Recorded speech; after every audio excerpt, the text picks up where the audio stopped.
A new phase is at the helm of Nepal's fragile democracy. Sushila Karki, the country's newly appointed interim prime minister, says she never wanted the job. But the voices of the streets, the demands of young protesters, and the turmoil of a shaken nation left her no choice. Sworn in on 12th September, Karki has promised she will stay in office no longer than 6 months until Nepal holds its election on March 5th, 2026. Her rise comes after weeks of unprecedented unrest, anti-corruption protests, spearheaded by a digital-savvy Gen Z movement, swept across Nepal.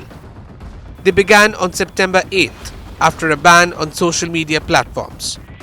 What started as peaceful demonstrations quickly spiraled into chaos. Over 2 violent days, the parliament was torched, politicians' homes were vandalized, and in clashes with security forces, at least 72 people were killed, including 3 police officers. The scale of destruction has shaken the nation. On Sunday, the interim Prime Minister herself expressed sorrow and anger. Karki is no stranger to controversy herself. As Nepal's former Chief Justice, she once faced an impeachment attempt during her 11-month tenure. But a reputation for a clean public image and firm decision-making gave her credibility in a moment of crisis. Her government now faces monumental challenges: restoring law and order, rebuilding parliament, and other institutions attacked during the protests. And perhaps most crucially, reassuring the restless Gen Z generation that change is coming. For now, she has struck a conciliatory tone, saying, "We have to work according to the thinking of the Gen Z generation." The protests that propelled her to office were not only about corruption, they reflected deeper frustration with decades of political instability, elite power struggle, and a widening gap between Nepal's rulers and its youth. The moment is also a regional flashpoint. India, Nepal's closest neighbor and biggest economic power, has congratulated Karki and voiced strong support for a peaceful transition. New Delhi called her appointment a chance for stability and pledged to work with Nepal for the well-being and prosperity of our two people.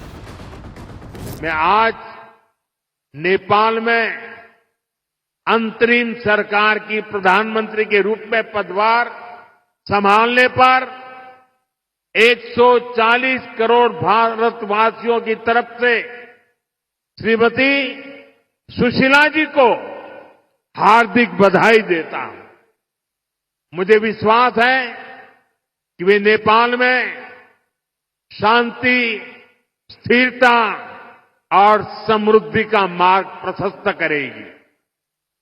Nepal की पहली महिला प्रधानमंत्री के रूप में सुशीला जी का आना महिला सशक्तिकरण का वह बहुत उत्तम उदाहरण है।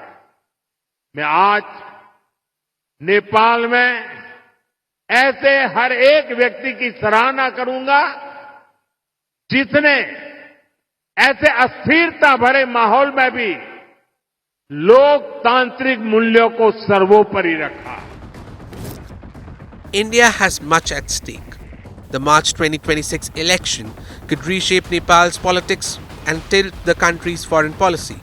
For India, the outcome affects not just its 1,700-kilometer open border with Nepal, but also its wider rivalry with China. Border stability remains a major concern. The unrest in Kathmandu risks triggering refugee flows, cross-border crime, and illicit trade. India fears instability could provide China with a fresh opening to expand its footprint in the Himalayan state. Economically too, Nepal is pivotal. India has invested heavily in Nepal's hydropower sector, including a deal to import 10,000 megawatts of electricity. Any disruption could derail energy integration plans and slow India's ambitions in South Asia. New Delhi is expected to fast-track hydropower purchases and labor agreements to draw Nepal's youth closer into its orbit and away from Chinese influence. For China, Nepal is a strategic neighbor as well. Beijing has welcomed the interim government and reiterated its desire for stability.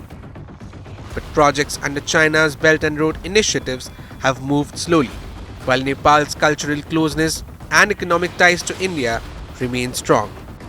Still, the rivalry is real. Nepal's ousted leadership, seen as leaning towards Beijing, was forced out by the Gen Z protesters. That shift offers India both risk in the form of instability and opportunity, in the chance to renew influence in Kathmandu. For Nepal, this election is not just about parties or personalities. It's about whether its young democracy can survive turbulence, deliver reforms, and redefine governance for a restless generation. Karki's interim role is symbolic, a respected figure, elevated by crisis, tasked with steering a fractured nation back toward elections.